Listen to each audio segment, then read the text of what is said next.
Hey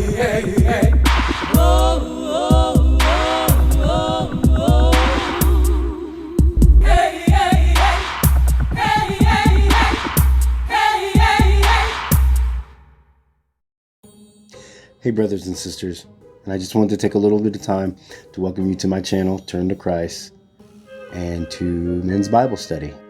I want to thank you so much for stopping by. I'm so glad that you're here. I hope and I pray this won't be your last time here.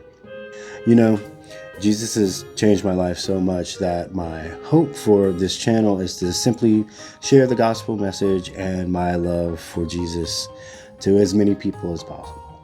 I'm working on more Christian content to spread the faith and my love for our Lord, and I need your help to do that. If you enjoy this content, please like and subscribe. Please share and comment. I want to hear from every last one of you. Your comments help me grow, and it also keeps the channel in the algorithm. All right, just want to say thank you again. God bless you all. Now let's get back to that Bible study.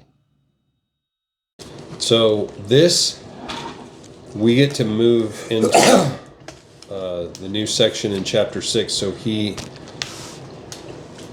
this is found in all four of the Gospels. The 5,000 is? The feeding of the 5,000. Okay. Yeah, so everybody's got a take on this in the Gospels. Every one of them has a different take too. It's a little bit different. But they're still talking about the 5,000 event, yeah, not the 4,000. Yep, not the 4,000. Okay. So it's really good. I read through it earlier this week, and I also read it in Matthew too, because Matthew's where I'm studying right now by myself. But it's just, I just wish we could do John and Matthew at the same time, but they're all really good. So let's read verse 1 through just the section where it's talking about 1 through 15, and then we'll look. Okay. So who wants to read? I'll read. Okay. All right, John 6. After this, Jesus crossed over to the far side of the Sea of Galilee, also known as the Sea of Tiberias. A huge crowd kept following him wherever he went, because they saw his miraculous signs as he healed the sick. Then Jesus climbed a hill and sat down with his disciples around him. It was nearly time for the Jewish Passover celebration. Jesus soon saw a huge crowd of people coming to look for him. Turning to Philip, he asked, "Where can we buy bread to feed all these people?" He was testing Philip, for he already knew what he was going to do. Philip replied, "Even if we worked for months, we would not have enough money to feed them." Then Andrew, Simon Peter's brother, spoke up. "There's a young lad here with 5 barley loaves and 2 fish. But what good is that with this huge crowd?" Jesus then said, "Tell everyone to sit down." So they all sat down on the grassy slopes. The men alone numbered 5,000. Then Jesus took the loaves and gave thanks to God and distributed them to the people. Afterward, he did the same with the fish, and they all ate as much as they wanted. After everyone was full, Jesus told his disciples, "Now gather the leftovers so that nothing is wasted." So they picked up the pieces and filled 12 baskets with scraps left by the people who had eaten from the 5 barley loaves. When the people saw him do this miraculous sign, they exclaimed, "Surely he is the prophet we have been expecting." When Jesus saw that they were ready to force him to be their king, he slipped away into the hills by himself. That's interesting. Okay, so yeah, it's talking about the prophet again. Right. So are they are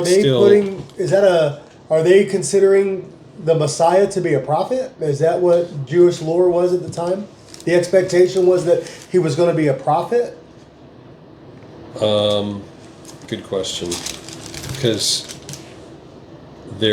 seems to be so much confusion as to who they thought the Messiah Who they would be. right? Some say Yeah. you're so and so. Some say you're Larry and Marge, and Yeah, some Yeah. say you're the prophet. yeah, So, but they did want to make him king. Right. So whoever that Right. Messiah was, they Right. considered the prophet as well. Right. So they put those two together. When we talked about that prophet last time that we met together, and said how that we found that with in Deuteronomy and then in Acts, right. it was. Moses, I'll raise up. Yeah, a prophet Yeah. like Moses. Yeah, we just So- talked about that. Yeah. That's where, yeah, at the end of chapter 5, it says, if Where are you bel- at? At the end of chapter 5, last verse. Of John. Yeah, John 5, last verse, verse 46 says, if you believe Moses, you would believe me, for Yep. he wrote about me. Yep. But since you do not believe what he wrote, how are you going to believe what I say? Yeah, So, yeah. So that prophet that Moses was talking about, that's whom they're putting him with here, with the miracle that he performed, because the prophets in the Old Testament were the ones that did perform the miracles. Like you've got Elijah Right. and Elisha. Right. Those would have been the two main And prophets Jonah.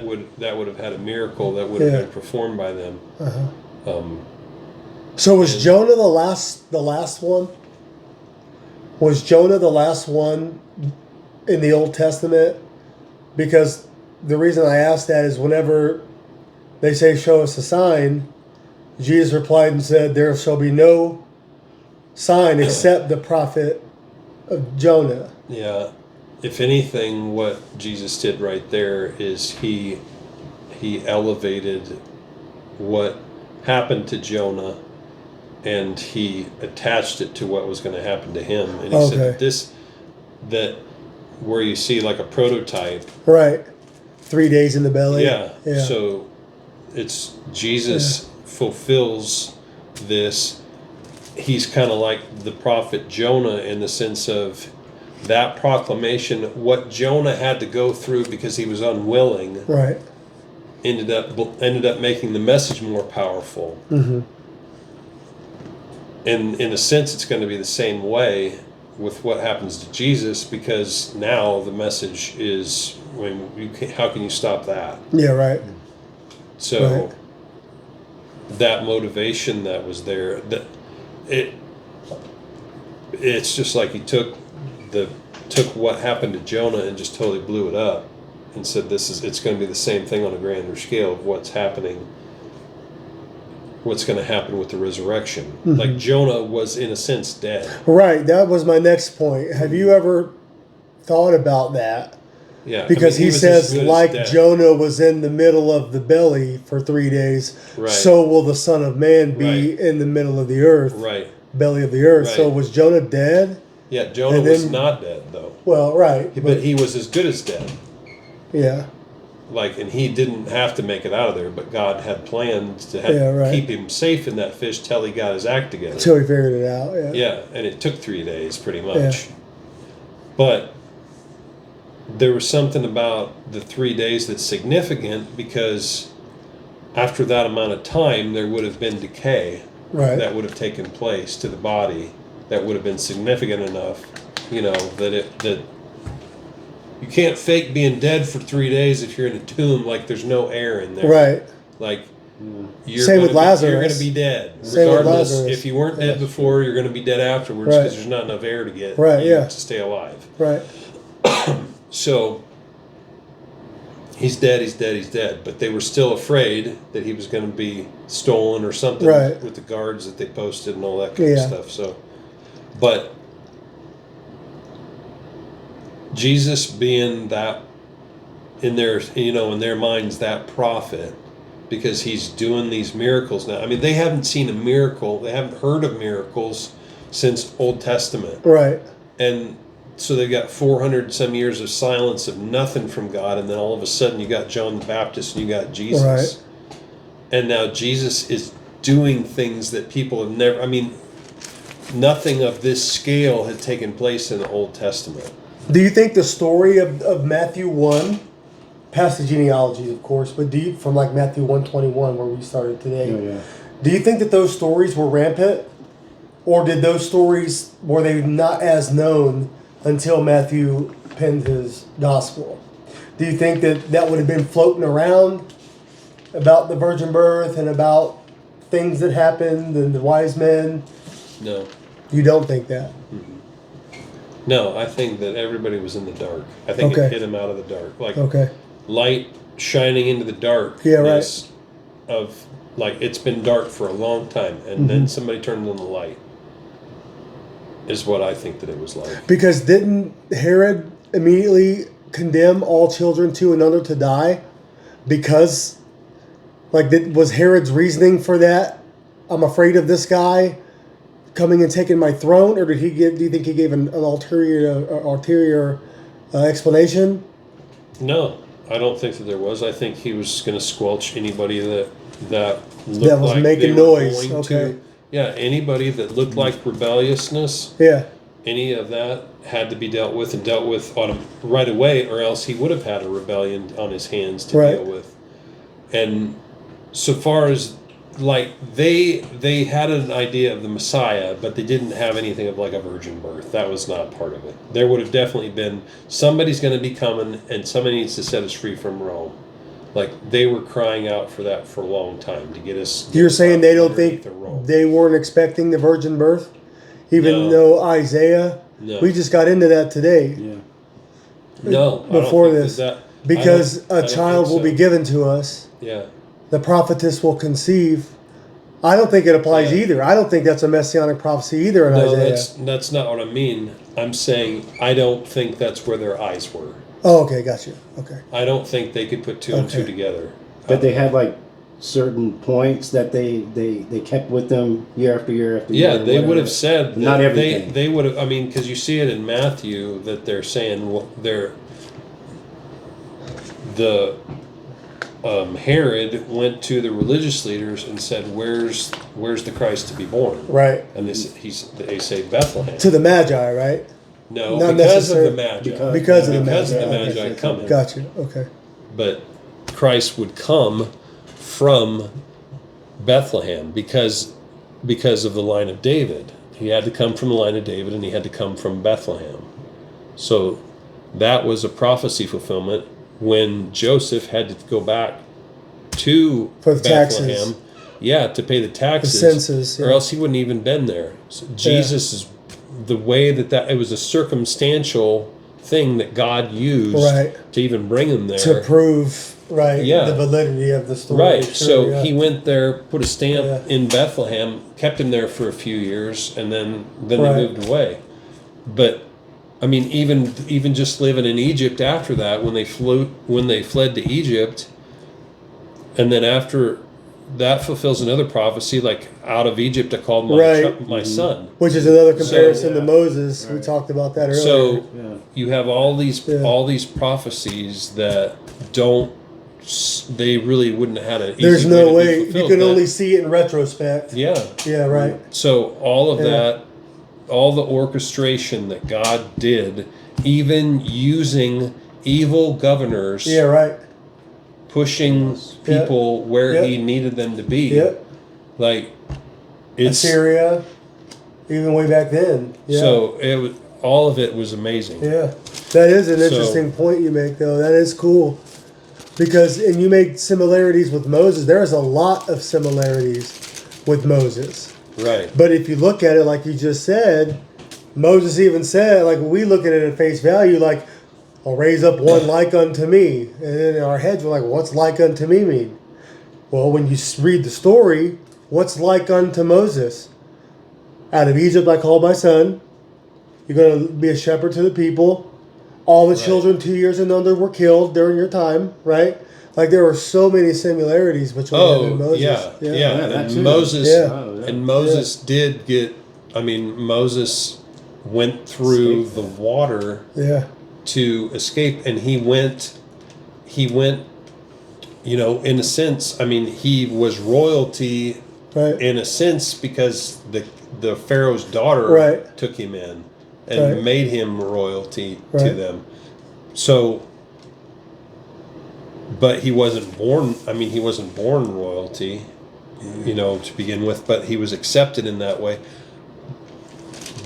There is so much, like you said, about him that would have been similar to Yeah. Jesus, but Jesus was royalty that was hidden the whole time. Right.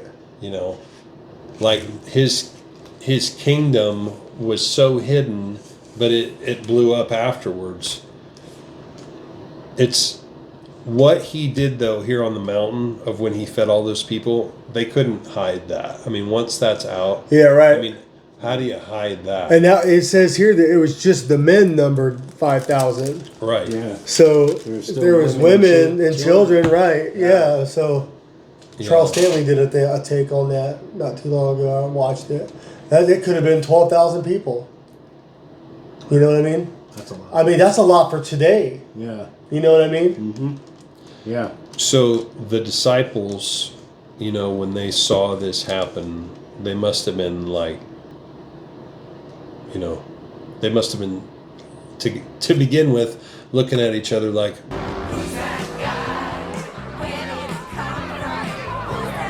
what did we sign up for? Yeah, right. Like what? First off, the question that they get asked to begin with before the miracle, he says this to Philip, and it says that he's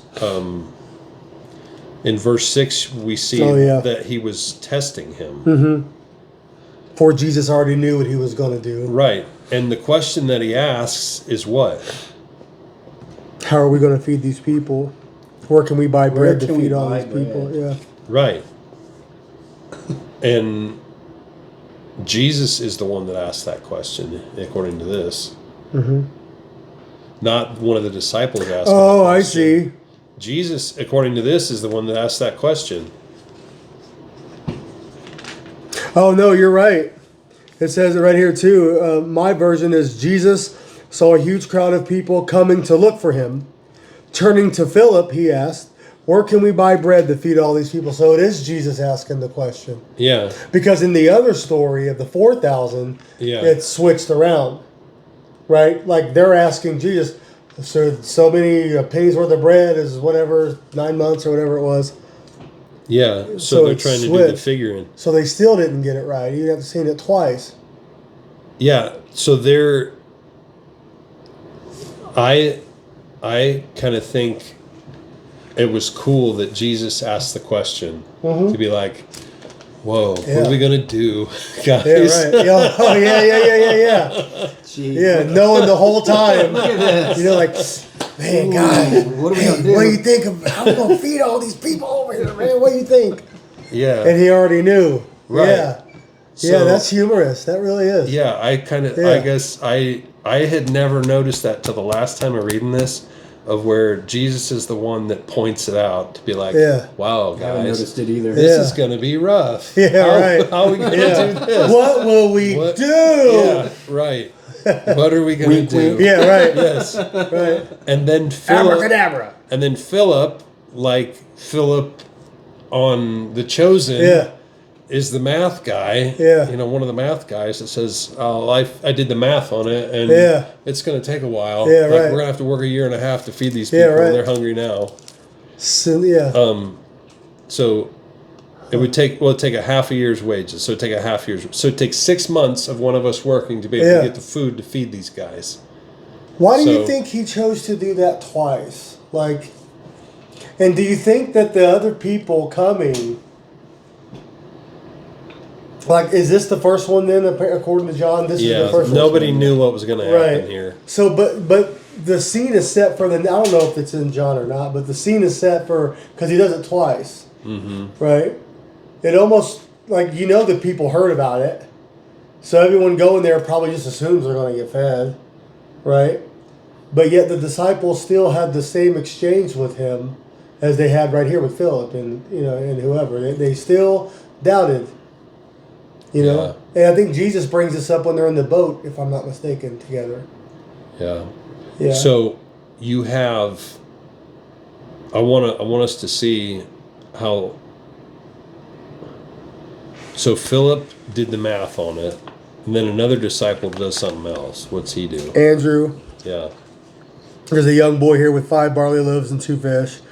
But what good is that to this crowd? So one guy says it's impossible because it's going to take 6 months worth of wages that we don't have. Another guy says, I've got a little bit here, but it can't do any good. What good is this going to do? It's like a drop in a bucket. Neither one of them answered And- his question. He says, "Where shall we buy bread? Where?" Yeah. Yeah. But at least the one, he did. Andrew said the An- boys got. Yeah. Andrew That's went not and so- looked for something, right. though. He at least Yeah. found something. Yeah. And it's interesting that Jesus, instead of creating it out of nothing, Yeah. created it with something. Which is kind of like how our faith works. Jesus can do a lot with a little bit of faith. You know what I Right. mean? Yeah.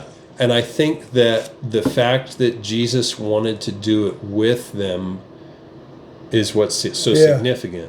Because he took that little thing of the boys. Right, yeah, okay, He I took see. something that was little Yeah. and he made it big. And he multiplied it beyond anything that would have ever been. And I think that that's what he does with the talents, you know, and the The 10 gifts that he talents, gives yeah. us. What were you going to say? Oh, I think it's. I think in some ways it speaks to what he can do with our lives, like Sure. with the little that we have, Yeah. the little that we have to give. He For can, sure. He can do so much with that. But it's kind of symbolizing that there's got to be something there, right? I mean, God can do whatever He wants. He could have ordered pizza for everyone, whatever. You know what I mean? Right. But yeah, I think you're right. I think there's a lot of symbology there. Yeah, it's symbolic, and the same thing. So if you look back to Old Testament Uh-huh. and you look to Elijah, Uh-huh. We just went over that today Yeah. at the Did you? church. Yeah. so Elijah says, "I'm hungry" to Uh-huh. the widow, Uh-huh. and she's like, "This is our last meal here. Yeah. Like me and my son are getting ready to die. Yeah. We've got a little bit of oil and a little bit of flour, and Mm-hmm. we're just going to bake our last meal, and then we're done." Mm-hmm. And Elijah says, "Well, first make me a little bit, and Yeah. then make yourself something." Mm-hmm. There was just a little bit there, but it was multiplied over and over and over again for them to continue all the way through the famine, Yeah. so that they wouldn't run out for them. Yeah, right. Save them. Yeah. Yeah, that was. There was a little bit there that they had to offer. They had to be willing to offer a little bit, and then God blessed it. That's interesting. It starts with charity. The same with this little boy giving up his 5 loaves. And the Yeah. same with the widow Yeah, he giving gave- up her last. He gave up his food. And Like, Paul yeah, he says, gave without up the charity, meal. you have nothing. Yeah. Well, yeah, he gave up Yeah. the meal, and Yeah. that sacrifice Right. that the boy Right. offered, Right. blessed. God used that to bless everybody. Imagine the story he had to tell his mom when he got back home. You're never going to believe Yeah. this.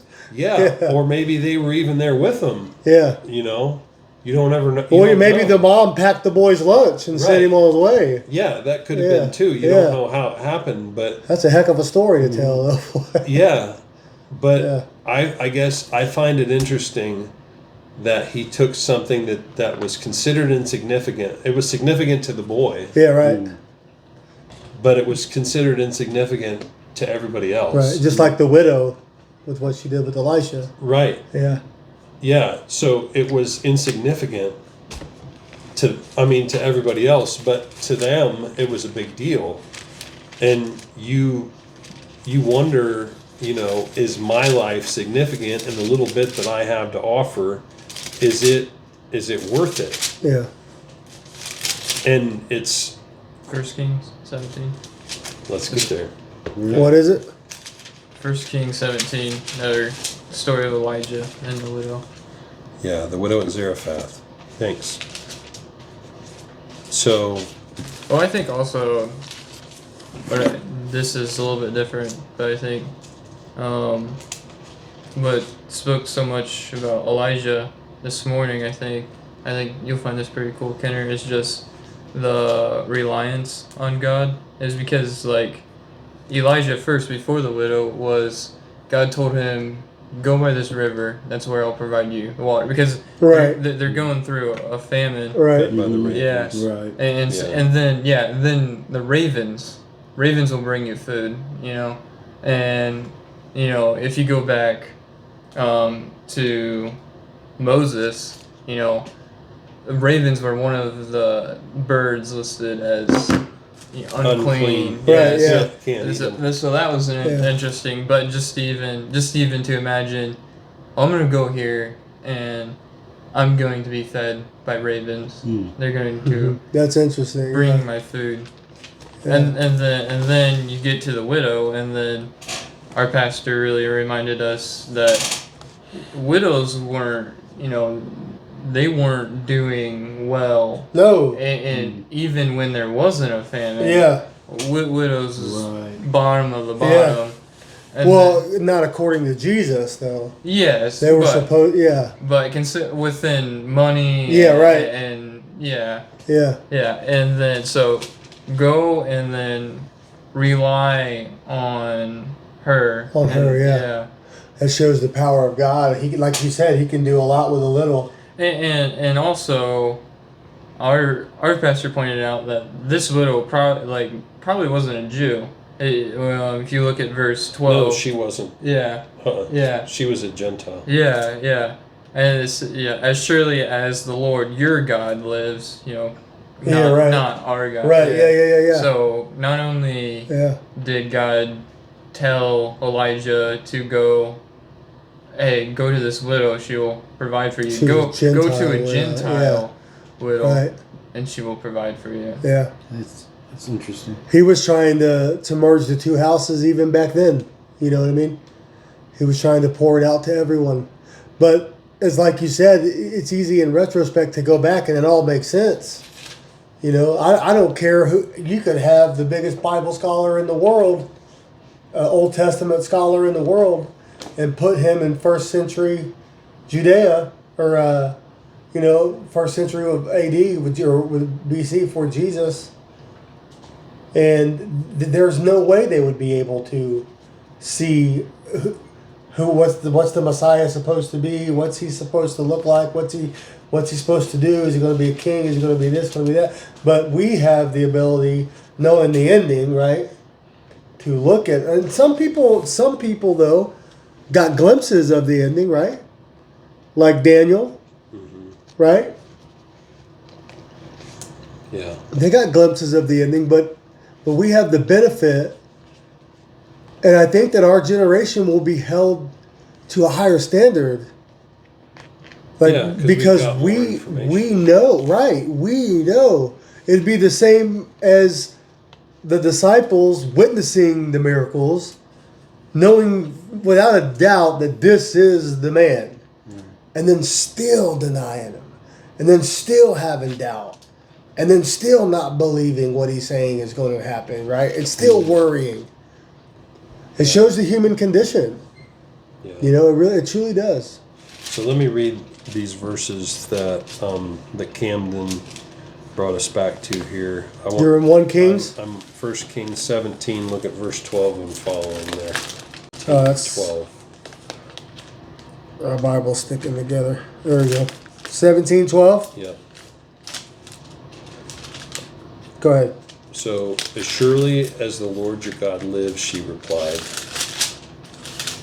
I don't have any bread. Only a handful of flour in a jar and a little olive oil in a jug.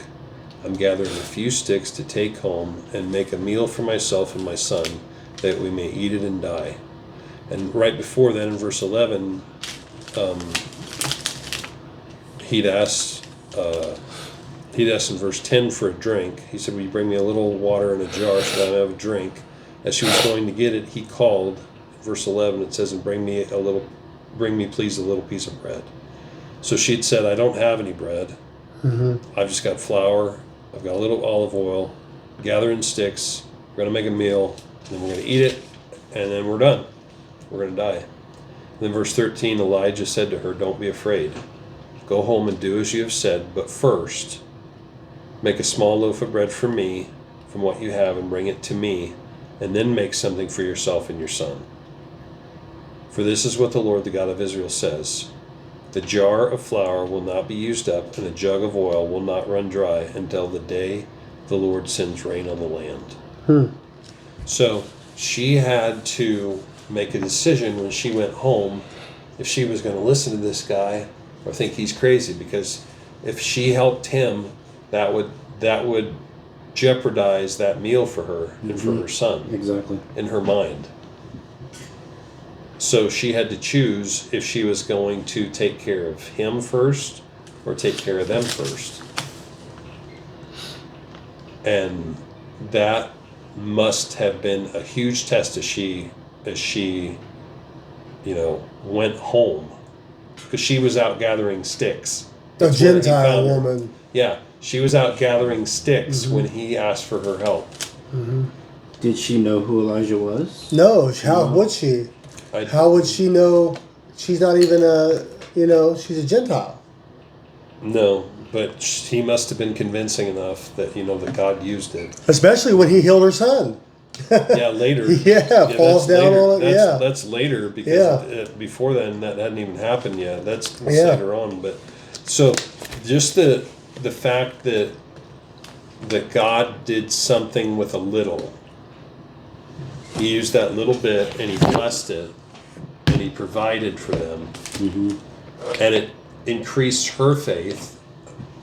And I think that, thank you. Sinner. I think that what it did for the disciples here is it increased their faith for the people that saw it happen, that may have just been like, "Whoa, that was cool," or they may have been like, "Whoa, God did something big here." There was probably all these different responses to it. But for the disciples, I'm sure after they had done the math, and then they saw what was left over was more than what they started with, they're like, "That's totally impossible." But they still question him the next time. Oh yeah, I mean, Yeah. There's more here, guys. If you guys want. there's so much of that I mean, it's a constant thing that faith leaks. Vision definitely leaks. Meaning that God might give one person a vision and they tell it to a lot of people, but they have to keep telling it to them because the jar that they're putting it in has holes in it, And it's the same thing with kids. It's not like you can tell them something one time and they get it and it sticks with them. Well, it depends if you send it with a crack or not. Yeah, but Yeah. it leaks. Like somebody has to keep pointing north and telling everybody this is the way that we're going, because everybody just falls off and does their own thing and be like, "Oh, let's do this, let's do That's this, true. let's do this." Somebody's got to keep pointing in the right direction, and Jesus is doing that, and the disciples are like, "Wow, what in the world's going on here?" And so he took the loaves, he gave thanks, this is verse 11, and distributed it, John 6:11. He took the loaves, gave thanks, and distributed it to those who were seated as much as they wanted. He did the same with the fish. When they had all had enough to eat, he said to his disciples, "Gather the pieces that are left over, let nothing be wasted." I kind of find it interesting that he said, "Let nothing be wasted." Right, yeah, me too. Yeah. And I think that he was just trying to prove a point, really. Oh, Of drive it saying- home, like, look what happened. Well, yeah, That way they could because see- that way they could see Yeah, what was right. left over. Yeah. Because if Yeah. they gathered up everything that was left over, there was more than enough to take care Right. of everybody Right. by a lot. We had way more than they started with, just with the leftovers. Right. That drives the point home if you're really paying attention. Right. Meaning that God has more than enough to take care of you guys. More than enough. That's something that's really hard for us to see when Right. we feel like there's all this need and we got that much to offer. Yeah, right. Like it might be my time with my family, or Right. I've only got this much time to give. Yeah, that's awesome. How's that gonna satisfy? That's a good point. Or I've got only this much money to give to whatever. How's that gonna take care of it? Mm-hmm. Even just like when you were talking about giving somebody a couple of bucks, like that. Mm-hmm. That to you was like it's insignificant. But Well, what God sometimes not. but what God Yeah. does with what might be seemingly insignificant, we don't have any idea. Right. Mhm. Right. And an insignificant may have changed their life. Right. Or just a piece of encouragement. That's what I'm Sure. saying. Yeah. Right. A positive. Like, yeah. you Could may have have changed been- the course a Yeah, little bit. You may have been the Yeah. one thing that kept them from going over the brink. Yeah. Right. Yeah. And I think the same can be said too for feeding the 5,000. Like obviously they came for the message. They didn't come to eat, right? But he drove the message home because he probably said some hard things that were going to be really hard to understand that a lot of people would question. But if you associate a miracle with that, right? Yeah. You're kind of killing two birds with one stone there. Yeah. Like it just when I give them money, it's always, hey man, God loves you, or hey man, let me pray with you for a minute. The money is insignificant, right? It's what's attached to it. Like the food was insignificant. What was attached to the food? Well, there was a miracle and there was a message. Right? Yeah. Well, and two, you do see in verse 14 and 15 that the people came up with the idea of what they were going to do after they saw what happened. Right. And what was that? They saw what he did and they decided that this must be the prophet The that we're king. expecting. Yeah. Make him king. Yeah. Right. And Jesus did what because of that? Slipped away. Because his And time. why did he do that? Because his time had not yet come. Right? This is the beginning of his ministry here. Right? Yeah. And also, come king. Well, their idea of king wasn't his mission. I mean, he didn't come to rule over, and well, Right. They were expecting His kingdom wasn't he didn't come Yes. over from Rome. Right, but yet they thought that he was going to be that, and he did do that, Yeah, just not in the way right, and that's he didn't come with a sword to slash them all. he didn't. He came with the sword of the word, and he brought Rome to its knees, and it did overthrow Rome. Took some time, but it did. You know what I mean? Christianity came to the religion of Rome, and same people that killed him praised him a few hundred years later. And and here we are. The West was born, right? So You know what this kind of reminds me of? So, gather up the fragments that remain so that nothing is lost. So, all those Jewish people, they got fed that day. And then what was left, who was that for? And it kind of just reminds me of the Greco-Phoenician woman that came to Jesus for help. And he was like, it's not good to give the dogs, yeah, the children's food to the dogs, yeah, but she said that even the dogs eat off the the crumbs from scraps. master's table. So here these are the scraps what they picked up right. Right. for Jeremiah for made a the good dogs point with that. for the Gentiles basically.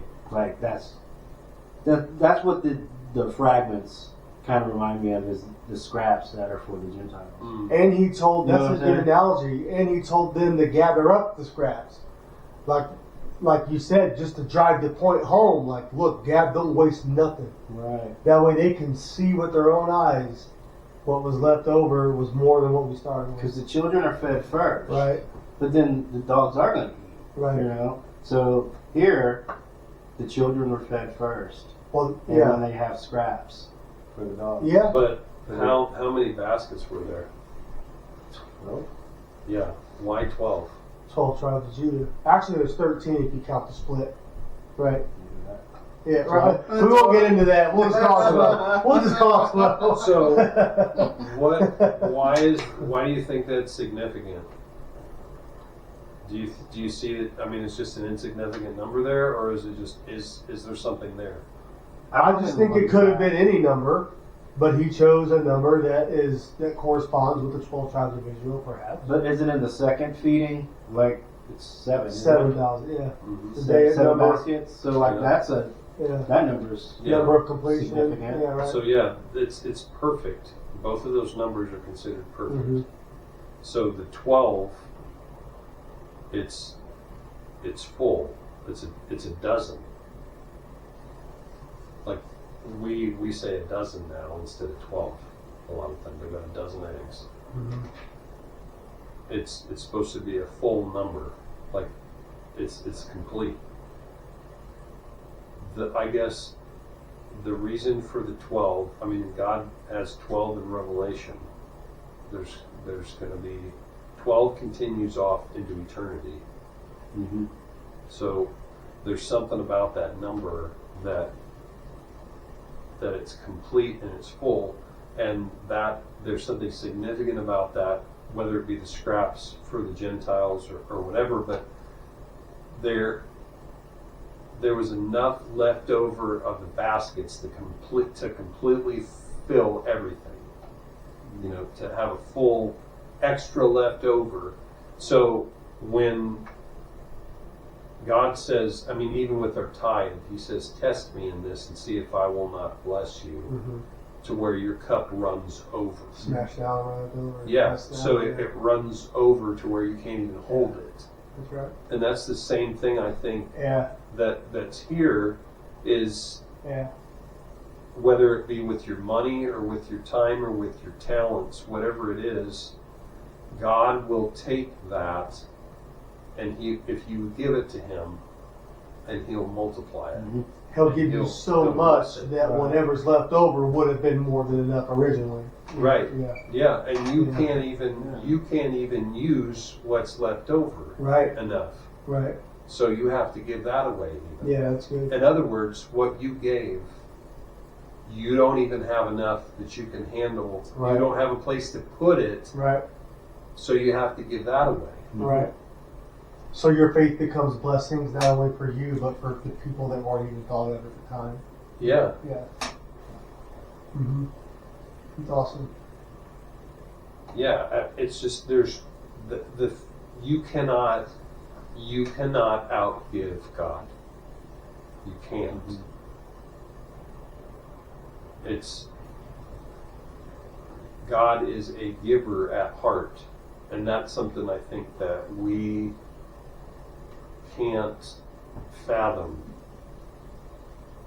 I mean, because the human heart might be a little bit giving, but not very much. I mean, some people have that as a spiritual gift, but it's natural for a toddler to say mine, mine, mine, mine, Mhm. mine, and for us to continue that path, and for somebody to veer to get away from that path, to veer off of it, takes something significant. My book has an interesting footnote here that goes along with what you said right after you finished we finished the reading. It says, it's interesting that Jesus often used people as channels of his grace.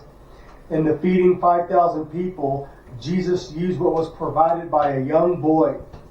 God allows us to have a part in what he does. When we willingly dedicate our own small resources, time, talents, possessions to God, he can work miracles for us and others. Yeah, that's Mhm. good. Yeah, and what that brings up is that's God's design. Right. Like 100%. that's why he doesn't. That's why Yeah. we don't die Yeah. right after we become a believer and get taken to heaven. Right. Or he doesn't just beam us up, Right. Scotty, Right. because he put us here for a reason so that we would be part of his plan to bring others to saving Right. faith. Like that, the way that I heard the gospel was because of a person. Sure. Somebody shared it with me. He lights our lamp, and then we got to go light as many as we can. Right. Yeah. And Mm-hmm. that that is not the way that we would do it. Right. Right.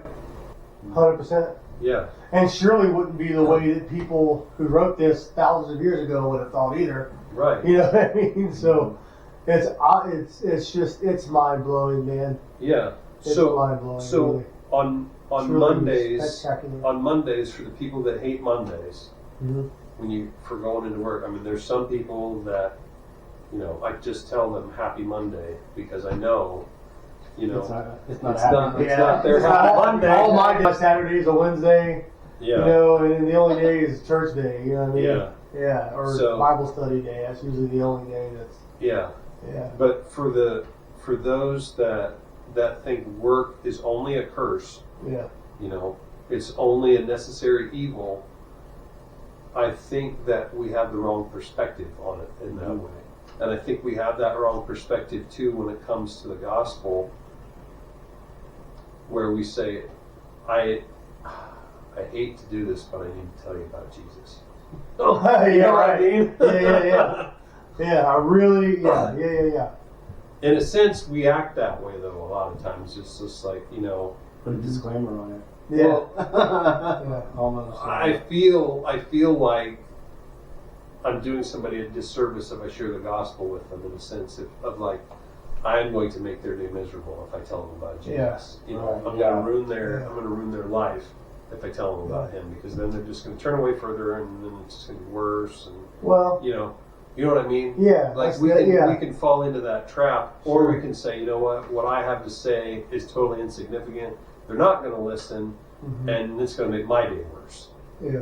So we can do either one of those two ways, versus saying, okay, God, I'm going to give you what tiny little bit that I got to offer, Uh-huh. and see what you can do with it. Like, I'm going to give them what little hope that you've given me, and try to bless them with it, Yeah. and then see what you do. He puts the fish in front of you. We gotta catch him, and then he'll sort him out. Yeah. And what I'm saying with the metaphor is I need to give him the fish, Yeah. what little fish I've got, you know, or what little thing that I've got, Right. and say, you feed them with that, Right. because I don't have anything really. And out of His grace and mercy, He will honor that and let you be a part of His divine plan. Yeah. Yeah. And that, you know, we should see that as a great thing, like a little kid helping out dad in the Mhm. shop. 100%. You know, be like, hey, look what Dad and I did. 100%. When I was just holding And- the flashlight. Yeah, right. Yeah, maybe when you were helping your dad when you were little, you could barely do anything. Oh yeah, Yeah, and then he's like, cut this. right. Oh, time to move up to the saw, and now you're a Yeah. wood whittler. You know? Yeah, the woodland. Yeah. Yeah. The wood whisperer. That's him.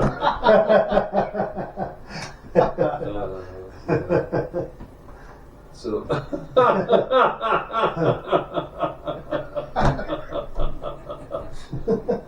Oh, right. I think that's a good thing to close on. Yeah. You cool with that? Yeah. Agreed? Mm-hmm. You want to pray us out? Let's do it. Somebody want to pray? Go ahead. You're the leader of the pack. You're Danny Zuko. We'll see you. Great hard. Shoom-bop-bop. We could have our own little dance, our own little theme song. We could play the harmonica. Lord, thank you for heaven. Thank you that this life, though short, is not all there is. Thank you for pointing us to eternity. Though we have some very hard days and some very stressful days, and days where we can feel like maybe everything's broken or everything looks like it's falling apart, and then lay it before you and say, Lord, I don't have anything left to give, and you say, that's okay, I'll take it from here. Lord, we thank you that you are willing to do that, and that you're willing to move on our behalf. And Father, I ask that you would move on our behalf, and on behalf of our families, and on behalf of those that we love and care for. And Lord, I pray for those relationships that we have that are strained right now, for one reason or another. And we ask, Father, that you would make bridges where we can't, and that you would work behind the scenes and move in lives that we can't, for one reason or another.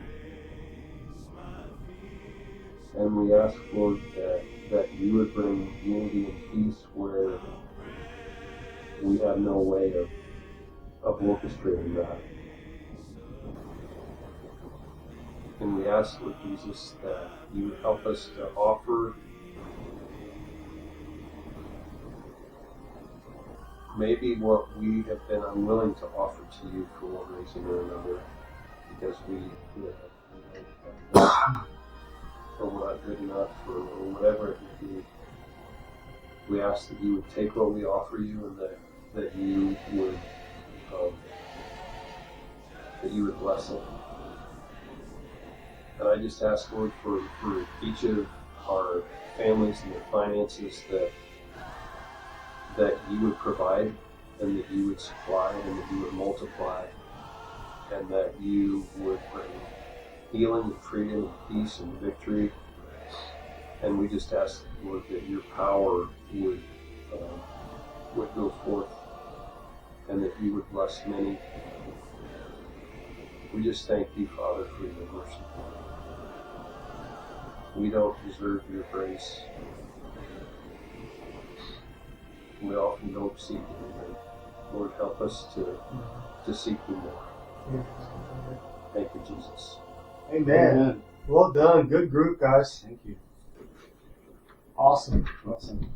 Hey, hey, hey.